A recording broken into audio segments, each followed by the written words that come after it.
ঘড়িতে এলার্ম বেজে চলেছে অনবরত। আমার সেদিকে খেয়াল একটুও নেই। ঘুমে বিভোর হয়ে রয়েছি। কম্বল মুড়ি দিয়ে পরে পরে ঘুমাচ্ছি। এত দিন পর শান্তির ঘুম দিচ্ছি বলে কথা।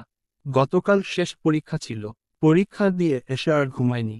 আর ডাইভ মজে ছিলাম পুরোটা সময়। ফলস্বরূপ রাত 10টা নাগাদ ঘুমে ঢলে পড়েছি। 10:30টার দিকে আদ্র ভাই ফোন দিয়েছে। ঘুম ঘুম চোখে কোনো রকম ফোন রিসিভ করে কানে দিয়ে ঘুমাচ্ছি আমি। অপর পাশের মানুষটা চুপ রইল খানিক সময়। অতঃপর মিহি কণ্ঠে শুধালো, ঘুমাচ্ছিস? ঘুম ঘুম কণ্ঠে জবাব দিলাম, হ্যাঁ, ঘুম পাচ্ছে অনেক। আদ্র ভাই আমার এমন কণ্ঠে হাসলেন খানিকটা। হাস্যরত কণ্ঠে বলল, ঘুম জড়ানো নেশালো কণ্ঠে, আমি ছাড়া অন্য কারো কল রিসিভ করবি না কখনো। মনে থাকে যেন। কেন? অন্য কেউ তোর ঘুম জড়ানো আধো আধো কণ্ঠ শুনে মুগ্ধ হবে, তোর প্রেমে পড়বে, সেটা আমার সহ্য হবে না। আমার হিংসে হবে তখন। আদ্র ভাই আরো কিছু বলল। ঘুমের ঘোরে থাকায় কি যে বলেছি নিজেও জানি না। উল্টো পাল্টা কিছু না বললেই হলো। দিন চলে যাচ্ছে আপন গতিতে। সময় কারোর জন্য থেমে থাকে না। টেস্টের রেজাল্ট দিয়েছে আজ। ভয়ে ভয়ে আছি, শুভ ভাই রেজাল্ট দেখলে নিশ্চয়ই কেলানি দিবে। এত খাটুনি দেওয়ার পরেও এই রেজাল্ট। ইভা আর আমি এক প্রকার লুকিয়ে আছি শুভ ভাইয়ের থেকে। দেখলে তো রেজাল্ট জিজ্ঞেস করবে। তখন কি বলবো? শুভ ভাই বাড়ি এলে ঘরে খাপটি মেরে বসে থাকি। কিন্তু কথায় আছে না, যেখানে বাঘের ভয় সেখানে সন্ধে হয়। আমাদের সাথে হলো ও তেমনটাই। সন্ধ্যা হয়ে গেছে। আড্ডা, গল্প বাদ দিয়ে পড়তে বসেছি। হাতে গোনা 2 মাস পরেই এইচএসসি পরীক্ষা। যে করেই হোক আমায় ভালো রেজাল্ট করতে হবে। বাকি সব ভুলে পড়ায় মন দিয়েছি। এর মাঝে রুমে আগমন ঘটল শুভ ভাইয়ের। পাশের চেয়ারে বসে বলল, বাহ, আজকে এত পরোয়া হলি কিভাবে? কাহিনী কি বলতো? সামনে পরীক্ষা, বেশি দিন বাকি নেই, তাই পড়ছি। ভালো, ভালো। তার রেজাল্ট দিয়েছে? রেজাল্ট কবে দিবে? শুভ ভাইয়ের কথা শুনে জিভে কামড় দিলাম। আমার রেজাল্ট যেমন তেমন, ইভার অবস্থা তো আরো খারাপ। শুভ ভাই যে বেচারিকে কি শাস্তি দিবে কে জানে। কি হলো, কিছু বলছিস না কেন? আমি তবুও চুপ, কিছুই বলছি না। শুভ ভাই ফের বলল, যা ইভাকে ডেকে নিয়ে আয়। কোনো কথা না বলে সোজা উঠে চলে গেলাম ইভাকে ডাকতে। আজকের যে ইভা রানীর কপালে শনি নাচছে সেটা বোঝাই যাচ্ছে। ভয়ে ভয়ে রুমে ঢুকছি। শুভ ভাই খাতা উল্টে পাল্টে দেখেছে। এতক্ষণ বসে বসে খাতায় কি যে আঁকিবুকি করেছি সব দেখে নিল। ধীর পায়ে এগিয়ে গেলাম। শুভ ভাই ভ্রুকুচকে তাকিয়ে আছে আমাদের দিকে। রেজাল্ট শিট কোথায়? যার যার রেজাল্ট শিট দেখা তাড়াতাড়ি। ইভার সাথে করে নিজের রেজাল্ট শিট নিয়ে এসেছে। আমি আমারটা ব্যাগ থেকে বের করে হাতে দিলাম। শুভ ভাই একমনে দুজনের রেজাল্ট দেখছে। আচমকা চোখ তুলে তাকালো। ভাইয়ার চাহানি দেখে আমি আর ইভা একে অপরের দিকে চাওয়া চাওয়ি করছি। দুজনের মুখ শুকিয়ে গেছে। রেজাল্ট মোটামুটি ভালোই হয়েছে। একেবারে ভালো না, আবার একেবারে খারাপও না। তবে এভাবে পড়াশোনা করলে এইচএসসিতে প্লাস তো দূর ডাব্বা মিলবে। এখন থেকে আরো ভালো করে পড়তে হবে। মনে থাকে যেন। শুভ ভাইয়ের কথা শুনে দুজনেই অবাক নেত্রে একে অপরের দিকে তাকিয়ে আছি। এটা আমাদের ভাই শুভ ভাই তো? নাকি পাল্টে টাল্টে গেছে? কেমন অচেনা লাগছে। জ্বর টর এলো না তো? না হলে সুস্থ স্বাভাবিক থাকলে এই রেজাল্ট দেখে আর যাই হোক এত মিষ্টি স্বরে বলার মানুষ শুভ ভাই না। মুখ বুসকে বেরিয়ে গেল। আচ্ছা শুভ ভাই, তোমাকে কি জিন ভূতে ধরেছে? নাকি তোমার জ্বর এসেছে? ভাইয়া ভ্রুকুচকে জিজ্ঞেস করিল। তোর হঠাৎ আমাকে জিনে ধরেছে মনে হলো কেন? হঠাৎ অন্য টোনে কথা বলছো যে তাই। আমরা তো ভেবেছি তুমি আরো আমাদের এক গাদা বকা ঝোকা করবে। সেখানে ঘটনা পুরো উল্টো ঘটল, তাই আর কি। শোন, আমি তোদের সব সময় বকাবকি করি যেন তোরা পড়াশোনাকে হেলাফেলা না করিস, তাই। সব সময় বকাবকি করলে তোদের মন খারাপ হবে। পড়ায় মনোযোগ আসবে না। এখন তোদের বকাবকি না, উৎসাহ দেওয়ার সময়। এই সময়টা মেন্টাল প্রেশার না নিয়ে রিল্যাক্সের পর দেখবি ভালো কিছুই হবে। পড়াকে বোঝা না মনে করে এনজয় কর, দেখবি পড়াশোনা ভালো লাগবে। একটু থেমে ফের বলল, যাই করিস না কেন এইচএসসিতে কিন্তু প্লাস চাই। ইভা আমি একে অপরের দিকে তাকিয়ে শুকনো ঢোক গিললাম। দিনগুলো কেটে যাচ্ছে চোখের পলকে। দিন যত এগোচ্ছে আমার মনে ভয় ততটাই জেকে বসছে। আমি পারবো তো ভালো একটা ফলাফল আনতে? নাকি ডাব্বা মারবো? মাঝে মাঝে ইচ্ছে করে সব কিছু ফেলে দিয়ে পালিয়ে যাই। এই পড়াশোনা আর ভালো লাগছে না। পড়াশোনা বাদ দিয়ে সংসার করা আরো সহজ। কিন্তু কপালে যে জুটেছে আমি পারতে না চাইলেও ঘাড়ে ধরে পোড়াবে, এতে কোনো সন্দেহ নেই। পোড়া কপাল আমার। ইদানিং গল্প আড্ডা সব ছেড়ে ছুঁড়ে পড়াশোনায় মন দিয়েছি। সন্ধ্যায় রোশনি ডাকতে এলে ওকে মানা করে দিয়েছি। আর মাত্র হাতে গোনা 1 মাস আছে। এখন গল্প আড্ডা দেওয়ার সময় না। পুরো দিন কেটে যাচ্ছে বই, খাতা, কলম, পেন্সিলের সাথে। কয়েক দিন যাবৎ আদ্র ভাইয়ের সাথেও তেমন কথাবার্তা হচ্ছে না। উনি যখনই ফোন দেন তখন হয় আমি পড়ছি না হো ঘুমাচ্ছি। পড়ার সময় কল রিসিভ করে সামনে রেখে আমি আমার মতো পড়তে থাকি আর উনি ওনার মতো কাজ করতে থাকেন। তাও তার আমাকে সামনে চাই। একদিন কথায় কথায় বলে উঠলাম, আচ্ছা এই আমি তোমাকে কলে রেখে বইয়ের দিকে তাকিয়ে থাকি, তোমার সাথে কথা বলি না, তোমার বিরক্তি আসে না? রাগ হয় না আমার ওপর? তোর হঠাৎ এমন মনে হলো কেন? এমনি। আমি হলে তো বিরক্ত হয়ে যেতাম। আমি নিয়ম করে একটা মানুষকে কল দিচ্ছি আর সে আমার সাথে কথা বলে না, আমায় পাত্তা দিচ্ছে না, এরকম করলে তো আমি সেই কবে তাকে কল দেওয়া বন্ধ করে দিতাম। আমি তোর সাথে কথা বলার চেয়ে বেশি তোকে দেখার জন্য কল দেই। তোকে একটা দিন না দেখলে আমার মনে হয় কি যেন নেই, কোথাও একটা অভাব রয়ে গেছে। তুই আমার নিত্য দিনের নেশা, যাকে একদিন না দেখলে নিজেকে উন্মাদ উন্মাদ মনে হয়। তুই ছাড়া আমার কিছুই চলে না। তোকে দেখার তৃষ্ণা আমার কেন যেন মিটে না। যত দেখি ততই দেখতে ইচ্ছে করে। এর দেখার শেষ নেই। তোকে দেখার জন্য আমি চাতক পাখির ন্যায় অপেক্ষা করি। এ অপেক্ষা তৃষ্ণা অনন্তকালের। আদ্র ভাই থামল, একটু থেমে বলল, আর আমি তো জানি তোর সামনে পরীক্ষা। এই সময়টা তোর আমাকে দেওয়ার চেয়েও পড়াশোনায় দেওয়া বেশি প্রয়োজন। কখনো শুনেছিস কারো প্রিয় নেশার প্রতি বিরক্তি আসতে? তুই আমার সেই নেশা, যাহাতে বিরক্তি নহে আমি আসক্ত হই ক্ষণে ক্ষণে। আমি পড়া বাদ দিয়ে বাক্যেলের মতো চেয়ে আছি আদ্র ভাইয়ের দিকে। এই মানুষটা একটা কথাকে কোথা থেকে কোথায় নিয়ে গেছে। লজ্জায় মাথা নিচু করে বসে আছি। গাল লাল হয়ে আসছে।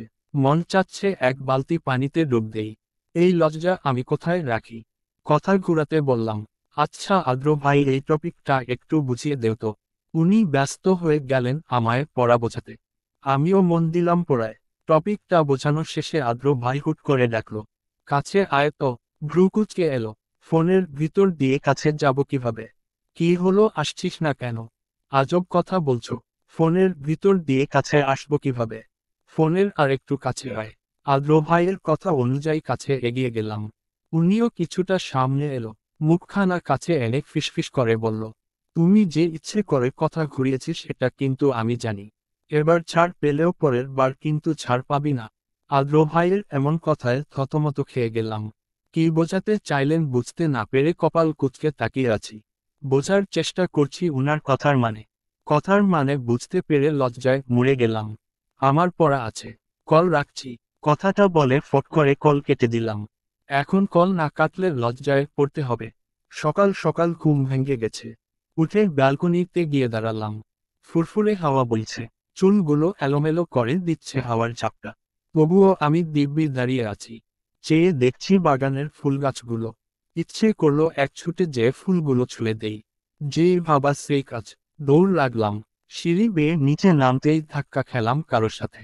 অপর পাশের মানুষটা ধপাস করে ফ্লোরে পড়ে গেছে, সাথে আমিও। আমি তেমন একটা ব্যথা না পেলেও ঈশিতা আপু যে বেশ ব্যথা পেয়েছে এটা দেখেই বোঝা যাচ্ছে। এগিয়ে গেলাম আপুর দিকে।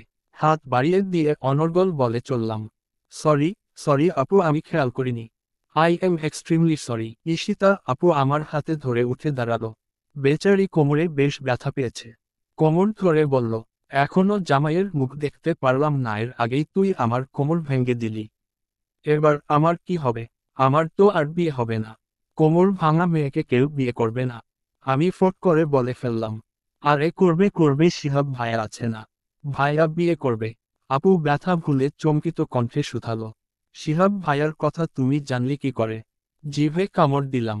মুখ ফসকে যে ভুল জায়গায় ভুল জিনিস বলে ফেলেছি সেটা এখন বুঝতে পারছি। কি হলো বল?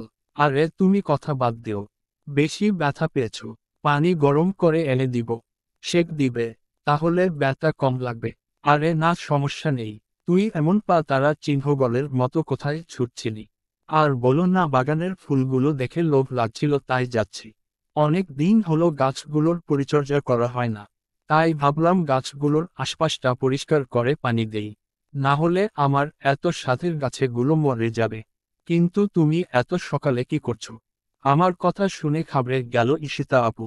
আমতা আমতা করে বলল, এমনি ঘুম ভেঙে গিয়েছিল তাই উঠে পড়েছি। সত্যি করে বলতো ঘটনা কি? ঈশিতা আপু মেয়েকে ধমক দিয়ে বলল, ঘটনা আর কি হবে, এই তুই পাকনামি বাদ দিয়ে যা তো সেই কাজে যাচ্ছিলি। মুখ ভেঙচি কেটে চলে এলাম। ঈশিতা আপু নিষ্খাত কিছু লুকাচ্ছে ভাবতে ভাবতে বাগানে চলে এলাম। কতগুলো দিন হয়ে গেল গাছগুলোর যত্ন নেওয়া হয় না। যত্নের অভাবে এক একটা কেমন নেতিয়ে পড়েছে। লেগে পড়লাম কাজে। ছোটবেলা থেকে গাছের প্রতি আমার আলাদা এক ভালো লাগা কাজ করে। চারা থেকে ধীরে ধীরে গাছের রূপান্তর হওয়া, তারপর ছোট ছোট গাছে ফুল ফোটা বিষয়গুলো আমার কাছে ইন্টারেস্টিং মনে হয়। গাছগুলো পরিষ্কার করতে করতে বেলায় গড়িয়ে গেল। এতক্ষণে বাড়ির সবাই উঠে গেছে নিশ্চয়ই। কলের সাথে পাইপ লাগিয়ে গাছে পানি দিচ্ছি, কারণ এতগুলো গাছে বোতল দিয়ে পানি দিয়ে কুলানো যাবে না। গাছে পানি দিচ্ছি এমন সময় পাশ থেকে কেউ ডেকে উঠল, রদ।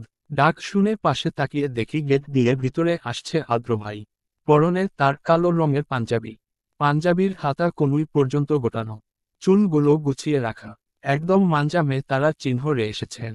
মাথায় দুষ্টু বুদ্ধি নাড়া দিয়ে উঠল। হাতের পাইপ ঘুরিয়ে দিলাম আদ্র ভাইয়ের দিকে। মিনিটের ব্যবধানে উনি ভিজে চুপচুপে হয়ে গেছে। আদ্র ভাই অবাক হয়ে তাকিয়ে আছে আমার দিকে। কি হচ্ছে কিছুই বেচারার মাথায় ঢুকছে না না।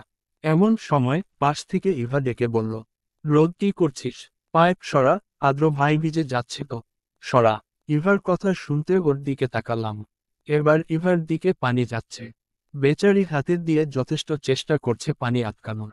কলের মুখ ফুল স্পিডে ছাড়া থাকায় ইভাও মিনিটের মাঝে ভিজে গেল। মনে মনে হাসছি। বেচারি এসেছিল আদ্র ভাইকে বাঁচাতে, এখনো নিজেও ভিজে চুপচুপে হয়ে গেছে। ইভা দাঁতে দাঁত চেপে চিল্লিয়ে উঠে বলল, রোদের বাচ্চা। মুখটা কাচু মাচু করে দাঁড়িয়ে আছি। সামনে ইভা ভিলেনিস হাসি হেসে যাচ্ছে। ওর ঠোঁটের কোণে বাঁকা হাসি। ইভাকে দেখে মনে গাব্বার সিং আর আমি বাসন্তী যে করুণ চোখে তাকিয়ে আছে। গাছের সাথে হেলান দিয়ে বুকে হাতে গুজে পাশে দাঁড়িয়ে আছে বজ্জাত আদ্র ভাই। কোথায় বউকে ইভা নামক জমের হাত থেকে বাঁচাবে তা না করে বেটা দাঁড়িয়ে দাঁড়িয়ে মজা নিচ্ছে। ইচ্ছে করছে মাথা ফাটিয়ে দেই। আদ্র ভাই ঠোঁট কামড়ে ধরে চেয়ে আছেন। এখন নাটক করা ছাড়া আর কোনো উপায় নেই। নিজেকে ইনোসেন্ট রূপে সাজাতে হবে। নিজের হয়ে সাফাই গাইতে বলে উঠলাম, দেখ বনু, আমি ইচ্ছে করে তোকে ভিজাইনি। আমি তোর দিকে ফিরতে গিয়ে এমনটা হয়ে গেছে। আমার খেয়ালই ছিল না যে আমার হাতে পানির পাইপ ছিল। এবারের মতো ছেড়ে দেয়ার। ইভা পাষাণের মতো বলল, ন ছাড়াছাড়ি। তোকেও আমি ভিজাবো। তোরও বোঝা উচিত এই শীতের সকালে ভিজে চুপচুপে হলে কেমন লাগে। এবার কোনো উপায় না পেয়ে করুণ চাহনিতে তাকালাম আদ্র ভাইয়ের দিকে। এখন উনি একমাত্র ভরসা। এই যাত্রায় উনাকে পাঠিয়ে বাঁচতে পারলেই হলো। কাঁদো কাঁদো মুখ করে বললাম, আদ্র ভাই তুমি অন্তত ইভাকে কিছু বলো। দাঁড়া বলছি। ইভাকে উদ্দেশ্যে করে বলল, হিরে এখনো দাঁড়িয়ে আছিস কেন? বউ আমার, আমার দুঃখে কান্না করে দিচ্ছে আর তুই এখনো নির্দয়ের মতো চেয়ে আছিস। তাড়াতাড়ি ওকেও আমার মতো ভিজিয়ে চুপচুপে করে দে, না হলে টুইনিং হবে কি করে। আদ্র ভাইয়ের বলতে দেরি হলেও ইভার আমাকে ভিজাতে দেরি হলো না। দুই বজ্জাত মিলে ভিজিয়ে দিল আমায়। এতক্ষণ তোয়াচ্ছিলাম বেঁচে যাওয়ার জন্য, এখন যেহেতু ভিজিয়েই দিয়েছে এখন তো এক একটাকে পানিতে চুবাবো। দুটোকে পানিতে চুপচুপা না বানালে আমার নাম রোদ না। ইভার হাত থেকে পানির পাইপ ছিনিয়ে নিয়ে দুটোর গায়ে ইচ্ছে মতো পানি ছুটছি। ইভা চিল্লিয়ে চিল্লিয়ে বলছে, বইন এবারের মতো ছেড়ে দে, আর কখনো রিভেঞ্জ নিব না। ঠান্ডা লাগছে। কে শোনে কার কথা? আমি দুটোকে ভিজিয়ে যাচ্ছি। আরো নেও রিভেঞ্জ। এবার বোঝো মজা কত, ধ্যানে কত চাল। একটু আগে কি বলেছিলি মনে নেই? ন ছাড়াছাড়ি। এনজয় বনু, এনজয়। আদ্র ভাই বলল, বউ এবারের মতো মাফ করে দে। এই জীবনে আর কখনো কারোর সাথে মিলে তোর বিরুদ্ধে যাব না। আমি না তোর একটা মাত্র বর। এবারের মতো ছেড়ে দে। তুমি বর না বর্বর। একটু আগে ইভার সাথে তালে তাল দিচ্ছিলে তাই না? এখন কেন আমার কাছে আসতে চাইছো? যার সাথে মিলে তালে তাল দিয়েছ এখন তার সাথে মিলে পানিতে হাবুডুবু খাও। রোদকে খেপানো তাই না? এখন বোঝো মজা। দুটোকে একেবারে নাকের জলে চোখের জলে এক করে ছেড়েছি। শখ কত এসেছে আমাকে ভিজাতে। ইভা বেচারি তো কান্নাই করে দিয়েছে এক প্রকার। ওদের কাহিনী দেখে হেসে কুটি কুটি হয়ে যাচ্ছি আমি। আদ্র ভাইয়ের মাঞ্জা মারা সাজ একেবারে শেষ। পরনের পাঞ্জাবি শরীরের সাথে মিশে গেছে। সুন্দর করে গুছিয়ে রাখা চুল এলোমেলো হয়ে গেছে। একদম ভালো হয়েছে। আরো সে যে বুঝে আসো এমনই করব। দরজা আটকে বসে আছি সেই কখন থেকে। আদ্র ভাই বিগত আধা ঘন্টা যাবৎ দরজায় ঠপ ঠপ করে যাচ্ছেন, তাতে আমার কি? আমি তো দরজার খুলব না। সকালে ইভার সাথে মিলে আমায় ভিজানোর ফল এটা। এখন দরজা ধাক্কা ধাক্কি করে কোনো লাভ নেই। এমন বজ্জাত মার্কা বরের সাথে কোনো কথা নেই। আদ্র ভাই ডেকেই চলেছে। থামাথামির কোনো লক্ষণই দেখতে পাচ্ছি না। অনবরত দরজায় নক করেই যাচ্ছে। এক সময় বিরক্ত হয়ে গেলাম। চেঁচিয়ে জিজ্ঞেস করলাম, কি সমস্যা? দরজা ধাক্কাচ্ছ কেন? দরজা খোল, কথা আছে। আমার কোনো কথা নেই তোমার সাথে। তুমি এখন এখান থেকে যাও। খুলতে বলেছি। খুলব না বলেছি না? শুনতে পাওনি? নাকি কালা হয়ে গেছো? তুই ভালোয় ভালোয় দরজা খুলবি নাকি আমি ব্যালকনি বেয়ে আসব? এখন কি এই বজ্জাত লোকের যন্ত্রণায় আমি শান্তিতে একটু দরজা আটকে বসেও থাকতে পারবো না? দোষ নিজে করবে, আবার হুমকিও আমায় দিবে। হিরে আসবো ব্যালকনি দিয়ে। ওনার জ্বালায় আর টিকতে না পেরে দরজা খুলে দিয়ে এসে কম্বল মুড়ি দিয়ে শুয়ে পড়লাম। সকালে অনেকক্ষণ ভেজা কাপড়ে থাকার ফলে সর্দি লেগে গেছে। আমি এমনই সেনসিটিভ। সামান্য একটু এদিক থেকে ওদিক হলে সর্দি লেগে যায়। অসুস্থ হয়ে পড়ে থাকি বিছানায়। সর্দির সাথে মাথা ব্যথা ফ্রি। পুরো ঘর জুড়ে টিস্যু ছড়াছড়ি। পাশে রাখা টিস্যু বক্স এতক্ষণে অর্ধেক হয়ে গেছে। শুয়ে আছিস যে? শরীর খারাপ লাগছে। কোনো জবাব দিলাম না। আগের ন্যায় পড়ে রইলাম। আদ্র ভাই এগিয়ে এসে বিছানার পাশে বসল। কয়েকবার ডাকাডাকি করল। উত্তর না পেয়ে আমায় এক ছটকায় নিজের দিকে ফিরিয়ে নিল। কম্বল ধরে টানছে। আমিও শক্ত করে কম্বল মুখের ওপর ধরে আছি।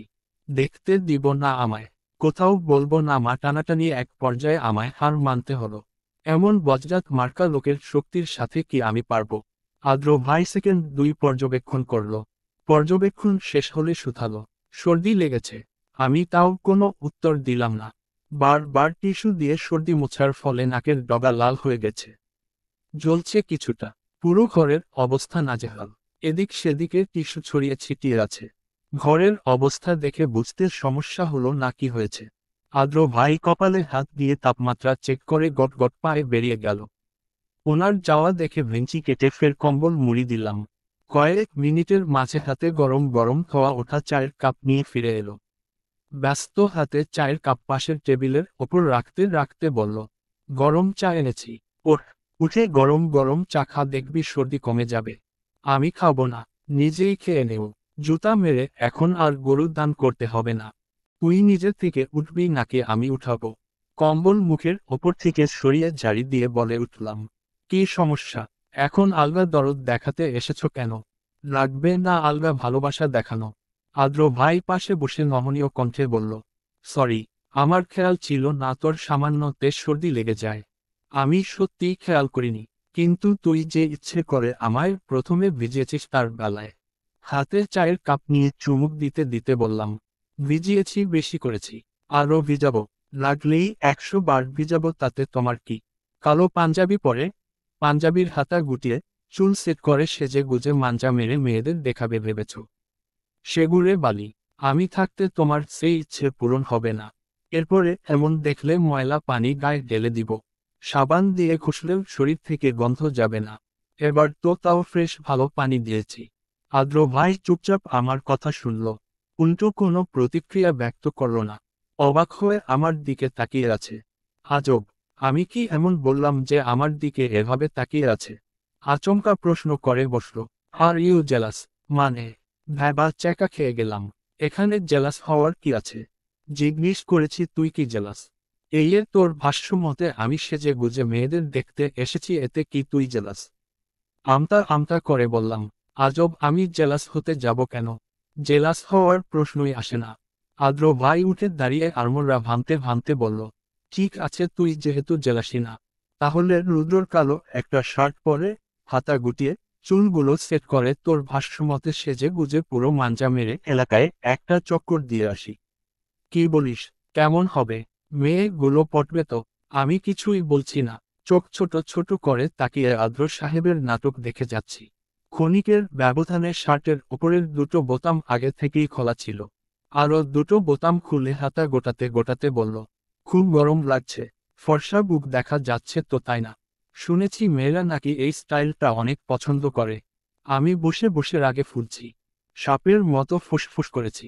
তাও কিছু বলছি না। ইচ্ছে করছে চুল টেনে শার্ট এলোমেলো করে দেই। মাঞ্জা মারা সাজ একেবারে নষ্ট করে দেই। আয়নায় কতক্ষণ নিজেকে দেখে আচমকা আমার কাছে এসে ফিসফিস করে শুধালো, কি বলিস যাব? মেজাজ খারাপ হলো। দাঁতে দাঁত চেপে রক্তিম চোখে চেয়ে আছি। আদ্র ভাই দাঁত কেলিয়ে হেসে যাচ্ছে। আকস্মাৎ চুল টেনে দিলাম। আচমকা চুলে টান পড়ায় আদ্র ভাই নিজের ভারসাম্য বজায় রাখতে না পেরে বিছানায় পড়ে গেল। চুল পুরো এলোমেলো করে দিলাম। শার্টের বোতাম টেনে ছিঁড়ে পুরো এলোমেলো করে দিলাম। শার্টের কলার ধরে ঝাঁকাতে ঝাঁকাতে বললাম, আর কখনো শার্টের বোতাম খুলে বাহিরে যাবে? খুব শখ না তোমার মেয়েদের ফর্সা বুক দেখানোর? ওয়েট, আজকে তোমার ব্যবস্থা করছি। আশেপাশে কিছু খুঁজছি, কিন্তু হাতের নাগালে তেমন কিছুই পাচ্ছি না। দিশা না পেয়ে হুস্তাল হারিয়ে বসিয়ে দিলাম এক কাতারা চিহ্ন মন। আদ্র ভাই একটু শব্দটুকু করল না। দাঁতের দাঁত পিষে চোখ মুখ বুজে আছে। আর কখনো মেয়েদের ফর্সা বুক দেখাতে চাইবে? এবার তো শুধু কামড় দিয়েছি, পরের বার কি করব আমি নিজেও জানি না। আদ্র ভাই চোখ বুজে আছে। হুঁসফিলে খেয়াল হলো কি করেছি। জিভে কাতারা চিহ্ন মোড় দিলাম। আদ্র ভাইয়ের ফর্সা বুকের মাঝখানটা লাল হয়ে গেছে। লতারা চিহ্ন তো জমাট বেঁধে গেছে মনে হচ্ছে। নিজের কাজে আমি নিজেই লজ্জিত। ইচ্ছে করছে কষে নিজের গালে নিজেই তাতারা চিহ্ন পোপর বসাই। ইসস, কি করেছি? আমার কি দোষ? একদম ভালো হয়েছে, এটা আমাকে খেপানোর ফল। শখ কত আসছে মেয়েদের দেখাতে। লজ্জায় মুখ টিকে বসে আছি। আদ্র ভাই ধীরে ধীরে চোখ খুলে তাকালো। আমায় খাটের এক কোণে বসে থাকতে দেখে কোনো কথা না বলে উঠে আয়নার সামনে দাঁড়ালো। চোখের ওপর থেকে হাত সরিয়ে দেখার চেষ্টা করছি আদ্র ভাই কি করছেন। শার্ট সরিয়ে জায়গাটা দেখছে আর মুচকি মুচকি হাসছে। অবাক হয়ে গেলাম। যেই জোরে কাতারা চিহ্ন মর বসিয়েছি এতক্ষণে ওনার আমায় মেরে তক্তা বানানোর কথা, সেখানে মুচকি হাসছে কারণ কি? আবার এক কামড়ে পাগল টাগল হয়ে গেল না তো? নাকি অন্য কিছু? ঘটনা কিছুই মাথায় আসছে না। হঠাৎ আদ্র ভাই ঘুরে তাকালো আমার দিকে। চোখে চোখ পড়ে গেল। জেলাস না, তাতেই এই অবস্থা। যদি জেলাস হতি তাহলে যে আমার অবস্থা কি হতো সেটা ভেবেই ক্ষণে ক্ষণে শিউরে উঠছি। আয়নার সামনে থেকে সরে এসে পাশে বসল। এখন নিজেরই মায়া হচ্ছে। কেন যে রাগের মাথায় এটা করতে গেলাম। আস্তে করে এগিয়ে গিয়ে জায়গাটা স্পর্শ করলাম। আদ্র ভাই শিউরে উঠল। বেশি ব্যথা করছে? সরি, আমি খেয়াল করিনি। তা খেয়াল করবি কেন? তখন আমার মাথা কাজ করছিল না। তুমি কেন বেশে বাহিরে যেতে চেয়েছিলে? সব দোষ তোমার। যাবো বলেছি। গিয়েছি কি? আমি কি তোর মতো পাগল নাকি গাধি যে এই বেশে বাহিরে যাব? তাহলে বলেছিলে কেন? বেলাজটা দাঁত কেলিয়ে বলল। কেন আবার তোকে জ্বালাতে? আমাকে জ্বালাতে? তাই না? ওয়েট। পাশে থাকা কুশন ছুঁড়ে দিলাম আদ্র ভাইয়ের দিকে। উনি সশরে গেলে কুশন যে লাগলো দেয়ালে, এবার কুশন হাতে নিয়ে ছুট লাগলাম। পুরো রুম জুড়ে দুজন ছুটোছুটি করছি। ছুটোছুটির এক পর্যায়ে খাটের কোনায় পা বেঁচে বিছানায় পরে যেতে নিলাম। আদ্র ভাই সামনে থাকায় ধরতে নিলে ভারসাম্য হারিয়ে দুজনই একসাথে ধপাস। খোলা চুল মুখের ওপরে এসে পড়ছে। বিরক্তিতে চোখ মুখ কুঁচকে এলো। উঠতে নিব এমন সময় নিজেকে আবিষ্কার করলাম মানুষটার বাহুডোরে আবদ্ধ। আদ্র ভাই কোমর আঁকড়ে ধরে রেখেছে। আমায় বিরক্ত হতে দেখে আলতো হাতে মুখের ওপর আসা চুলগুলো সরিয়ে দিয়ে ফিসফিস কণ্ঠে বলল, এভাবে কেউ কাতারা চিহ্ন মর বসায়? দেখ রতারা চিহ্ন তো জমাট বেঁধে কি হয়েছে? আজ তো একটা রাক্ষসী। দেখতে দেখতে পরীক্ষার দিন নিকটে চলে এসেছে। আর মাত্র হাতে গোনা 7টা দিন। আগামী বৃহস্পতিবার থেকে এইচএসসি পরীক্ষা শুরু। নাওয়া, খাওয়া, ঘুম, গল্প, আড্ডা সব বাদ দিয়ে ডুবে রয়েছে বইয়ের মাঝে। যেন বই ছাড়া এই ইহা জগতে কোনো কিছু নাই। আমাকে দেখে মনে হবে কতই না পড়ুয়া মেয়ে। সত্যি তো, এই পরীক্ষা না এলে আমি বইয়ের আশেপাশেও গেছি না। বকে পড়তে বসাতে হয় আমাকে। এই হলো আমার পড়ার নমুনা। সকাল 6টা বাজে ঘুম থেকে উঠেছি যে বই নিয়ে বসি একটানা 12টা 12:30 অবধি পড়ে উঠি। সকালের নাস্তাটাও ইদানিং আম্মুর রুমে দিয়ে যায়। মাঝে মাঝে তো খাইয়ে দিয়েও যায়। আমার আম্মাজান খাইয়ে দিতে এসে অবাক হয়ে তাকিয়ে থাকে আমার পানে। দেখে মনে হয় এলিয়েন বা ভিন্ন গ্রহের প্রাণী দেখছে। একদিন হুট করে জিজ্ঞেস করে বসলাম, আম্মু এভাবে তাকিয়ে কি দেখছো? আম্মু প্রথমে ভ্যাবা চ্যাকা খেয়ে গিয়েছিল, সময় নিয়ে নিজেকে সামলে নিল। অতপর আমার সারা মুখে হাত বুলিয়ে বলে উঠল, দেখছি এটা সত্যি আমার মেয়ে তো, নাকি জিন ভূত ভর করেছে। যেই মেয়েকে ধমকে ছাড়া পড়তে বসানো যায় না সেই মেয়ে কিনা নাওয়া খাওয়া ভুলে পড়তে বসেছে। তাও আবার কিনা তার পছন্দের আড্ডা ভুলে ভাবা যায়। তাই অবাক হয়ে দেখছি। থেমে ফের কপালে হাত দিয়ে বলল, তোর জ্বর টর আসেনি তো? হতে পারে জ্বরের ঘোরে পড়ছিস।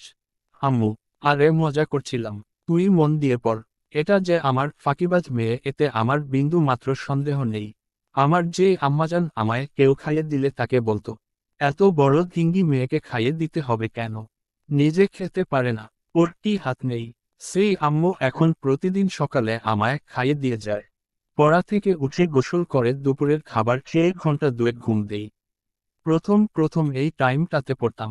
একদিন আদ্র ভাই শক্ত কণ্ঠে বলে দিয়েছে, এত প্রেশার নেওয়ার দরকার নেই, শরীরের রেস্ট প্রয়োজন।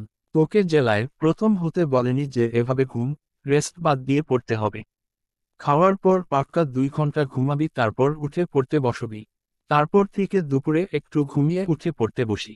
একটানা রাত 12টা অবধি। মাঝে রাতের খাবার খাওয়া আর বিরক্ত লাগলেই কিছু সময় ব্রেক। এভাবেই চলছে আমার বিগত 1 মাস। যে করেই হোক আমায় ভালো রেজাল্ট করতেই হবে। আদ্র ভাই মানুষটার পরিশ্রম বৃথা যেতে দেওয়া যাবে না। আদ্র ভাই অনেক খাটুনি দিচ্ছেন আমার পিছনে। গত 1 মাস উনি বাড়িতে আছেন। 2-1 দিন বাড়ি গিয়ে ফুপ্পির সাথে দেখা করে এসেছেন। মাঝে মাঝে ফুপ্পি এসেছেন। আদ্র ভাইয়ের এক কথা, সে আমাকে পরীক্ষার সময় একা ছাড়বে না। অফিস থেকে এসে সোজা আমার রুমে ঢোকে। কোনো রকম চটপট ফ্রেশ হয়ে বসে পড়েন আমায় পড়াতে। কোথায় কি ভুল করেছি, কোন জায়গায় সমস্যা হচ্ছে, খুঁটিনাটি সব বিষয়ে তার নজর রয়েছে। এই মানুষটা সব সময় আমার সব বিষয় খেয়াল রাখে।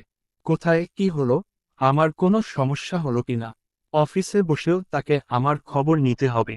পারলে উনি এই কয়েক দিনের জন্য অফিস ফ্ল্যাটে তুলে আমার পাশে বসে থাকে। হঠাৎ একদিন কি দরকারে যেন উনার রুমে গিয়েছিলাম। যেয়ে দেখি মিস্টার কলে ফুফাকে বলছে, আব্বু আমি এই মাসটা অফিসে আসতে পারবো না। ফুফা ভ্রুকুচকে জিজ্ঞেস করলেন, কেন, কি সমস্যা? তুমি তো জানো সামনে রোদের পরীক্ষা, ওর এখন অনেক সমস্যা হতে পারে। পড়তে গিয়ে অনেক জায়গা আটকে যাবে। ওকে বোঝানোর জন্য তো কাউকে না কাউকে চাই। মা শুভ ভাই ইদানিং বড্ড ব্যস্ত, তাই আমি ওর পড়ায় হেল্প করব। তুমি তো জানো এই সময়টা ওর জন্য কত ইম্পর্ট্যান্ট। এইচএসসি রেজাল্টের ওপর ওর পুরো ক্যারিয়ার ডিপেন্ড করবে। এই কঠিন মুহূর্তে আমি ওকে একা ছাড়তে পারবো না। ফুফার কপালে হাত, হতাশ কণ্ঠে বলল, বাপ এই দুনিয়ায় রোদ মা একা পরীক্ষা দিচ্ছে না, আরো অনেকেই দিবে। তোকে এত বেশি চিন্তা করতে হবে না। আমি জানি রোদ অনেক ব্রিলিয়ান্ট স্টুডেন্ট। তুই বাহানা না করে অফিসে আয়। অফিস শেষে যে ওকে সময় দিলেই হবে। তুমি যাই বলো আমি আসছি না। একা আমি এত কিছু সামলাবো কিভাবে? আমি জানি না। মনে করো এই 1 মাস আমি ছুটিতে আছি। আমি কপালে হাত দিয়ে ফ্লোরে বসে পড়েছি। এই লোক বলে কি, এর কি মাথা ঠিক আছে? রোশনি, ঈশিতা আপু বা বাড়ির অন্য কেউ শুনলে এক কথায় আদ্র ভাইকে ট্যাগ ধরিয়ে দিত। তাও আবার যেন তেন ট্যাগ নয়, এক্কেবারে বউ পাতারা চিহ্ন গলা ট্যাগ। আদ্র ভাই কল কেটে দরজার দিকে তাকালে চোখ পড়ল ফ্লোরে বসে থাকা আমার দিকে। হন্তদন্ত হয়ে ছুটে এলো কাছে। ফ্লোর থেকে টেনে উঠাতে উঠাতে উৎকণ্ঠা হয়ে জিজ্ঞেস করা শুরু করলো, কিরে কি হয়েছে? শরীর খারাপ করছে, মাথা ঘুরাচ্ছে, নাকি অন্য কিছু? মাথায় হাত কেন? মাথা ব্যথা করছে। বলতে বলতে মাথা টিপা করা শুরু করে দিল। রাখো তোমার মাথা ব্যথা। তুমি এতক্ষণ কলে ফুফাকে কি বলছিলে? আদ্র ভাই বুঝতে না পেরে শুধালো, কি বলেছি? তুমি নাকি আগামী 1 মাস অফিসে যাবে না? হ্যাঁ বলেছি। তো পাগল হয়েছ তুমি? সামান্য পরীক্ষার জন্য তুমি অফিস কামাই করবে? তোর কাছে সামান্য হলেও আমার কাছে না। আমার কাছে সময়টা তোর জন্য খুবই ইম্পর্ট্যান্ট। তোর ক্যারিয়ার ডিপেন্ড করছে এই পরীক্ষার ওপর। আমি কি প্রথম পরীক্ষা দিচ্ছি নাকি? এর আগে কেউ দেয়নি। কোনো বরকে দেখেছ তার বউয়ের পরীক্ষা বলে কাজ বাজ ফেলে ঘরে বসে থাকতে? সবার বউ তো আর রৌদ্রময়ীও না। আর না তো সবাই আদিব চৌধুরী আদ্র। এই বন্ধ করবে তোমার ফাও পেঁচাল। তুমি রেগুলার অফিস যাবে এটাই ফাইনাল। আরে শুনবি তো, কোনো কিছু শুনতে চাই না আমি। তুমি যা শুরু করেছ দুদিন বাদে আমায় শুনতে হবে আমি বউ পাগল লোকের বউ। লজ্জায় আমার মাথা কাটা যাবে। এখানে লজ্জার কি আছে আজব? বউ আমার পা তারা চিহ্ন গোলামি করলেও আমিই করব। আমার 10টা না 5টা, একটা মাত্র বউ বলে কথা, তাকে নিয়ে একটু পা তারা চিহ্ন গোলামি তো করতেই হবে। অন্যের বউকে নিয়ে তো আর পা তারা চিহ্ন গোলামি করছি না। তাহলে সমস্যা কি? তোমাকে বোঝানো আমার পক্ষে সম্ভব না। তুমি কাল থেকে আগের ন্যায় অফিস যাচ্ছ এটাই ফাইনাল। আর কোনো কথা শুনতে চাই না আমি। বলে গট গট পা হেঁটে চলে এলাম। এই লোক যা শুরু করেছে দুদিন বাদে লজ্জায় কাউকে মুখ দেখানোর জো থাকবে না। আজ তো এক পা গল্লোক। তবে এটা সত্যি আদ্র ভাই, মানুষটাকে না পেলে এই পাতারা চিহ্ন গলামগুলো না দেখাই রয় যেত। এই মানুষটা যে কাউকে পাতারা চিহ্ন গলের মতো এতটা ভালোবাসতে পারে এটাই জানাই হতো না। নিজেকে ভাগ্যবতী ফিল হচ্ছে। প্রথম পরীক্ষা বাংলা। বই হাতের রুম জুড়ে পায়চারি করছি আর পড়ছি। ভয়ে হাত পা কাঁপছে। গলা একটু পর পর শুকিয়ে যাচ্ছে। রাতে ভালো করে ঘুম হয়নি। হাতে গোনা 1.5 ঘন্টার মতো ঘুমিয়েছি হয়তো। টেনশনে ঘুম আসছিল না। ঘুমের মাঝে স্বপ্নে দেখছি আমি পরীক্ষার হলে বসে আছি। কিছুই পারছি না। বসে বসে কলম চাবাচ্ছি আর এদিক ওদিক তাকাচ্ছি। সেই স্বপ্ন দেখে লাফ মেরে উঠে বসে পড়েছি। আচমকা আমার এভাবে ওঠার শব্দে আদ্র ভাইয়ের ঘুম ভেঙে গেছে। বেচারা নিজেও একটু আগে ঘুমিয়েছে। আদ্র ভাই সোফা থেকে উঠে এসে আকুল কণ্ঠে শুধালো, কি হয়েছে? বাজে স্বপ্ন দেখেছিস? মাথা নেড়ে সাইজ জানালাম। বড় বড় শ্বাস নিতে নিতে পুরো স্বপ্ন খুলে বললাম। আদ্র ভাই আচমকা আমার মাথা ওনার বুকে চেপে ধরল। মাথায় আলতো হাতে হাত বুলিয়ে দিতে দিতে বলল, তুই একটু বেশিই ভাবছিস। দেখবি ভালো কিছুই হবে। তোর প্রিপারেশন অনেক ভালো। এখন শুয়ে পড় আর একটু ঘুমা। আমি ডেকে দিব তখন উঠে পারিস। কে শোনে কার কথা? আমি ঘুমাতে নারাজ। বড় কথা হলো এখন শুয়ে থাকলেও আমার ঘুম আসবে না। টেনশন হবে প্রচুর। অগত্যা বই নিয়ে বসে পড়েছি। 10টায় পরীক্ষা, সেন্টার কাছে হওয়ায় তেমন কোনো ঝামেলা নেই। 9টার দিকে বের হলেই হবে। সবে 8টা বাজে। বই হাতে নিয়ে পুরো রুমে পায়চারি করছি আর পড়ছি। সোফায় বসে কোলের ওপর ল্যাপটপ নিয়ে কাজ করছে আদ্র ভাই। কাজ কম, আমায় দেখছেন বেশি। এর মাঝে খাবার হাতে রুমে প্রবেশ করলো আম্মু। খাবার ট্রি টেবিলের ওপর রেখে আমায় পড়তে দেখে শুধালো, এখনো পড়ছিস? রেডি হবি কখন? এদিকে আয়, আমি খাইয়ে দিচ্ছি। পাশ থেকে আদ্র ভাই বলে উঠল, তোমার কাজ থাকলে তুমি যাও মেচো আম্মু। আমি ওকে খাইয়ে দিচ্ছি। আদ্র ভাইয়ের কথার বিপরীতে কিছু না বলে আম্মু চলে গেল। আদ্র ভাই আমার ডেকের পাশে বসতে বলল। কথা মতো উনার পাশে যেয়ে বসলে খাবার খাইয়ে দিতে লাগলো। আমায় খাইয়ে দেওয়ার ফাঁকে নিজেও খেয়ে নিচ্ছে। খাওয়ার শেষে আদ্র ভাই হাত থেকে বই কেড়ে নিল। ভ্রু কুঁচকে এলো, কি সমস্যা? তুমি আমার বই নিয়েছো কেন? বই দেও আমার। ব্রেনটাকে একটু রেস্ট দে। ঘড়ির দিকে তাকিয়ে দেখ কয়টা বাজে। ঘড়িতে 8:30 বাজে। যে রেডি হয়ে নে, না হলে দেরি হয়ে যাবে। আদ্র ভাইয়ের কথা মতো কলেজ ড্রেস নিয়ে ছুটলাম ওয়াশরুমে। একেবারে রেডি হয়ে বের হয়েছি। এখন শুধু চুল বাঁধা বাকি। আয়নার সামনে দাঁড়িয়ে চুল বাঁধতে নিলে আদ্র ভাই আটকে দিল। নিজের হাতে চিরুনি তুলে নিল। তুমি বিনুনি করতে পারবে? পারবো কিনা দেখে নে।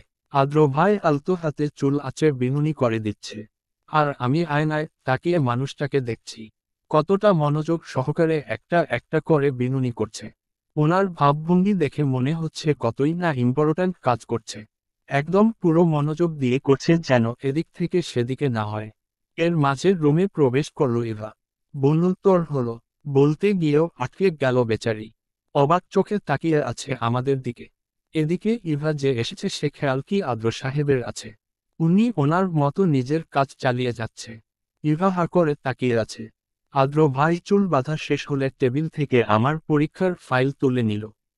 কাল রাতে আমি যখন পড়ছিলাম তখন বসে বসে নিজের হাতেই প্রয়োজনীয় সবকিছু গুছিয়ে ফাইলে রেখেছে।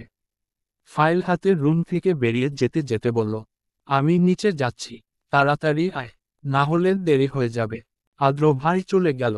এগিয়ে গিয়ে ইভার পাশে দাঁড়িয়ে জিজ্ঞেস করলাম, কিরে হা করে তাকিয়ে আছিস কেন? মুখ বন্ধ কর, না হলে মশা মাছি ঢুকে যাবে। ইভা নিজেকে সামলে নিয়ে বলল, ভাই তোর কি কপাল! আদ্র ভাই তোকে পড়া বুঝিয়ে দিচ্ছে, নিজের হাতে খাইয়ে দিচ্ছে, এখন দেখছি চুলও বেঁধে দিচ্ছে। আর আমাকে দেখ নিজেরটা নিজেরই করতে হচ্ছে। পোড়া কপাল আমার। তাহলে বিয়ে করে ফেল। ইভা ওর সাথে তাল মেলালো। সত্যি এবার ভাবছি আব্বুকে নির্লজ্জের মতো বলে বসবো, আব্বু আমায় বিয়ে দেও। এই জীবনের বর ছাড়া আছেটাই বাকি। একটা বরের অভাবে দিন দিন শুকিয়ে যাচ্ছি। নিজের কাজ সব নিজেকেই করতে হচ্ছে। এগিয়ে গিয়ে ইভার কানে ফিসফিস করে বললাম, তবে আদিব চৌধুরী আদ্র কিন্তু এক পিস। ওরকম সেম দুটো পাবি না। বলে ড্যাং ড্যাং করে নিচে নেমে গেলাম। পিছু পিছু ইভাও এলো। ড্রয়িং রুমে সবার ঢল নেমেছে। আব্বুরা এখনো কেউ অফিসে যায়নি। আমাদের জন্য বসে আছে। একে একে সবার কাছ থেকে দোয়া নিয়ে বেরিয়ে পড়লাম পরীক্ষার উদ্দেশ্যে। আদ্র ভাই আমাদের দিয়ে আসবে। উনি এক মনে ড্রাইভ করছে। আমি তার পাশে বসে কোলের ওপর বই নিয়ে পড়ছি, কম পা দোলাচ্ছি বেশি। ভয় করছে। মাথা নেড়ে সাইজ জানালাম। আদ্র ভাই হেসে বলল, ভয় পাওয়ার কিছুই নেই। এত টেনশন করিস না। এতে কি আর আমার টেনশন কমে? মনে হচ্ছে কেউ বুকের মাঝে হাতুড়ি পেটা করছে। অবশেষে আমরা পৌঁছে গেলাম পরীক্ষার হলের সামনে। আশেপাশে কত শত স্টুডেন্ট। আদ্র ভাই ইভা আর আমাকে কিছু জ্ঞান দিল। অতঃপর কিছু বলতে চাচ্ছে কিন্তু পারছে না। ইভা হয়তো বিষয়টা বুঝলো তাই একটু এগিয়ে গেল সামনে। ইভা যেতে আদ্র ভাই দুগালে হাত রেখে চোখে চোখ রেখে বলল, ভয় পাওয়ার কিছুই নেই। প্রশ্ন পাওয়ার পর নিজেকে শান্ত রাখবি, কোনো প্রকার তাড়াহুড়ো নয়। আমি জানি আমার রৌদ্রময়ই পারবে। কথা শেষ করে ললাটে চুমু এঁকে দিল। অতঃপর হাত ধরে গেট পর্যন্ত দিয়ে গেল দুজনকে। শেষবার পিছন ফিরে আদ্র ভাইকে দেখে নিয়ে ভিতরে প্রবেশ করলাম। উনি এক দৃষ্টিতে চেয়ে আছে। টানা 3 ঘন্টা শেষে ফুরফুরে মেজাজে পরীক্ষার হল থেকে বের হচ্ছি। মুখে লেগে আছে প্রাণবন্ত হাসি। এতক্ষণে টেনশন কমল। পরীক্ষা আলহামদুলিল্লাহ অনেক ভালো হয়েছে। প্রায় সব কিছুই কমন পড়েছে। দুই একটা এদিক ওদিক হয়েছে। ইভা আর আমি গল্প করতে করতে বের হচ্ছি। সেন্টারের সামনে গাড়িতে হেলান দিয়ে বুকে হাত গুজে দাঁড়িয়ে আছে আদ্র ভাই। আশেপাশে কিছু মেয়ে তাকিয়ে আছে উনার দিকে। ইচ্ছে করছে মেয়েগুলোর চোখ তুলে ফেলি। অন্যের জামাইয়ের দিকে কেন তাকাবে? রুচু মেয়েদের দল। কাছে গেলে আদ্র ভাই চিন্তিত কণ্ঠে জিজ্ঞেস করল, পরীক্ষা কেমন হয়েছে? ভালো হয়েছে তো। কি হলো জানি না। ফট করে সবার সামনে জড়িয়ে ধরলাম আদ্র ভাইকে। মুচকি হেসে বললাম, আলহামদুলিল্লাহ অনেক ভালো হয়েছে।